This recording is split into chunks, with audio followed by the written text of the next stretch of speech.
മാമ്പറ്റയിൽ hotel ജീവനക്കാരി പീഡന ശ്രമത്തിനിടെ കെട്ടിടത്തിൽ നിന്നും ചാടി പരിക്കേറ്റ സംഭവത്തിൽ 2-3 പ്രതികൾ കോടതിയിൽ കീഴടങ്ങി. കക്കോടി സ്വദേശി പി.കെ. റിയാസ്, ചൂലൂർ സ്വദേശി കെ.ടി. സുരേഷ് ബാബു എന്നിവരാണ് Thamarassery judicial first class magistrate കോടതിയിൽ കീഴടങ്ങിയത്. ഇവരെ കോടതി റിമാൻഡ് ചെയ്തു. മുക്കം നഗരസഭയിലെ മാമ്പറ്റയിൽ ഹോട്ടൽ ജീവനക്കാരി പീഡന ശ്രമത്തിനിടെ കെട്ടിടത്തിൽ നിന്നും ചാടി പരിക്കേറ്റ സംഭവത്തിലാണ് 2-3 പ്രതികൾ കോടതിയിൽ കീഴടങ്ങിയത്. Thamarassery judicial first class magistrate 2-ലാണ് പ്രതികളായ കക്കോടി ദിയാമഹലിൽ പി.കെ. റിയാസ്, ചൂലൂർ വടക്കേത്തൊടുകയിൽ കെ.ടി. സുരേഷ് ബാബു എന്നിവർ കീഴടങ്ങിയത്. ഇവരെ കോടതി റിമാൻഡ് ചെയ്തു. ഇതോടെ ഈ കേസിലെ മൊത്തം പ്രതികളും റിമാൻഡിലായി.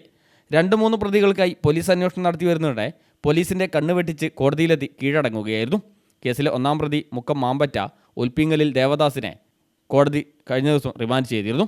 1-ാം പ്രതിയുടെയും മറ്റ് പ്രതികളുടെയും തെളിവെടുപ്പ് പൂർത്തിയാവാത്ത സാഹചര്യത്തിൽ പ്രതികളെ പോലീസ് കസ്റ്റഡിയിൽ വാങ്ങും. പ്രധാന പ്രതി ദേവദാസിനെ ബുധനാഴ്ച രാത്രി കുന്നംകുളത്ത് വെച്ചാണ് പോലീസ് പിടികൂടിയത്. പോലീസിനെ കബളിപ്പിച്ച് രക്ഷപ്പെടാനുള്ള ശ്രമത്തിനിടെ പിടിയിലാവുകയായിരുന്നു. കോഴിക്കോട് റെയിൽവേ സ്റ്റേഷനിൽ കാർ നിർത്തി ട്രെയിൻ വഴിയാണ് പോകുന്നതെന്ന് തെറ്റിദ്ധരിപ്പിച്ച് ബസ്സിൽ എറണാകുളത്തേക്ക് യാത്ര ചെയ്യുന്നതിനിടെയാണ് ഇയാൾ പിടിയിലായത്.